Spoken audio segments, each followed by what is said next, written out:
Hey there, I'm Elise Archer, visibility coach and personal brand strategist. And today I want to talk about something that I came up against recently. And it's the question of what do you do when you don't feel motivated to be visible? Now, if part of your business, like mine, depends on you, as the face of your business, maybe you're an entrepreneur, maybe you're a salesperson, and it's like people need to see you. They need to see you visible online. They need to build a relationship with you. It's important for you to be visible. It's important for you to be putting out content and sharing ideas and building relationships. And this happened for me in December of this past year, only a couple weeks ago now at the time I'm recording this, but for some reason, I'm usually all about creating content and putting myself out there and, showing up on my Instagram stories and engaging in comments on the content I'm putting out. I don't know what it was, but last month I just did not want to do any of it. It was like, I just wanted to burrow myself in a hole and hide and just be by myself. It was weird. And I don't necessarily know why. I don't have an explanation for why. I think I'm human just like all of us are. And sometimes we feel more extroverted than other times. But it really made me think about what do you do in those times when you don't feel as motivated to be visible or put yourself out there, or maybe you never do, and you're trying to figure out right now, what do I do? Because it's not naturally how I'm wired. Well, a couple things showed up for me as maybe just ways to think about it. And the first was to give myself a little bit of a break. And so I would find myself mentally kind of beating up on myself and being like, you have to do this. It's part of your job.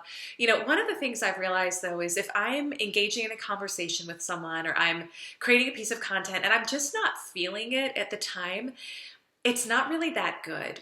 And so I think there's a balance here because I don't think you can always rely on feeling good in order to put your content out there. But I do think that whenever possible, choose those moments when you're feeling really alive, really lit up, yes, you're feeling of service, you want to be visible, you want to share ideas. Those are the best times for you to be actively engaging, with your network, with your audience online. So I had to give myself a little bit of a break to say, hey, if it's going to feel really forced, not only am I going to feel it, but they're going to feel it too. So you probably noticed, maybe you noticed last month, it's like I wasn't really in the comments as much. I wasn't really, I wasn't doing any sort of extra content aside from my pre-planned content. And that speaks to the second solution that I think is important, which is having pre-planned content ready to go.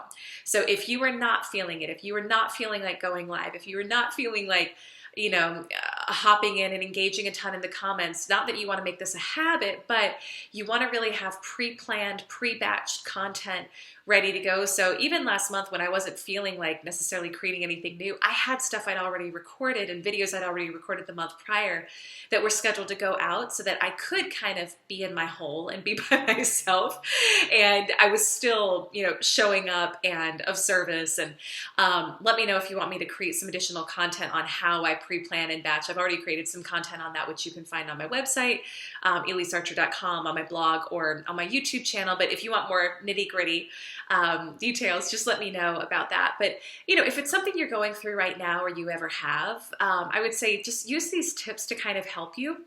And know that nothing is forever and it will change and you'll start to feel like being visible again at some point. But in the meantime, having that pre-planned content is really going to help you make sure that your audience, your customers, the people who are leaning on you for advice don't feel your absence as strongly. So what do you do when you don't feel like being visible? I'm curious. Let me know in the comments. Let me know if you have any other strategies I didn't share in today's video, and I would love to hear from you. All right, I will see you soon in my next video. Bye for now.